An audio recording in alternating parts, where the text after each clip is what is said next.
এটা আমাদের আজকে লাস্ট ডে, আজকে আমরা লাস্ট নাইট আমাদের। আর সানসেট হয়ে গিয়েছে, এত রিফ্লেকশন সুন্দর হচ্ছে কি বলার বাইরে, এত সুন্দর লাগছে এগুলো। আজকে আমাদের লাস্ট কক্সবাজারে, আমরা এখন চলে যাব। আমাদের লাগেজটা গোছানো হয়ে গিয়েছে। আমাদের এই রেস্টুরেন্টটা খুবই ভালো লেগেছে, নেক্সট টাইম আবার আসবো চিন্তা করছি। আসলে এখানেই খুবই ভালো, মানে ওদের ব্যবহার, স্টাফদের ব্যবহার, তারপরে ওরা খুবই ভালো, মানে সব কিছু মিলে খুবই ভালো। কিন্তু খাবারের নিয়ে কী বলবো, অ্যাভারেজ সব কিছু।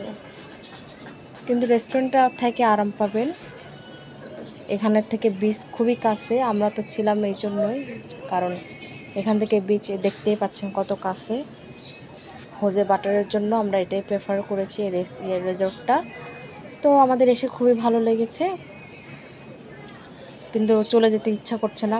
যদি রুম টুম খালি থাকতো আরও থাকতাম 2-3 দিন। আমরা তো 4 দিনের জন্য বুক দিয়ে এসেছিলাম। তো এই তো আমরা এখন চলে যাব। আমাদের মন খুবই খারাপ। আর বাটারের জন্য তো কালকে জিপে আমরা গিয়েছিলাম, ওখান থেকে বাটার রেজর্টে আসার সময় এক্সাইটেড হয়ে লাফ মেরে পায়ে ব্যথা পেয়েছে। সে হাঁটতে হাঁটতে কিছু পাচ্ছে না, এখন মন টন খারাপ। থাকার চিন্তা ছিল, কিন্তু এখন আর থাকার মন মানসিকতা নাই। ওকে হসপিটালে মনে হয় নিয়ে যেতে হবে। এই তো আমাদের কাহিনী কক্সবাজারে। এখন যাচ্ছি আমরা ঢাকাতে ব্যাক। এই যে বাটার বসে আছে, হাঁটতে পারছে না, আর উলঝে গেছে। হাই জো, বসে গেছো? বাটারের মুখে মাছ পরাই দিচ্ছি, হ্যাঁ খুলে দিচ্ছি একটু পরে।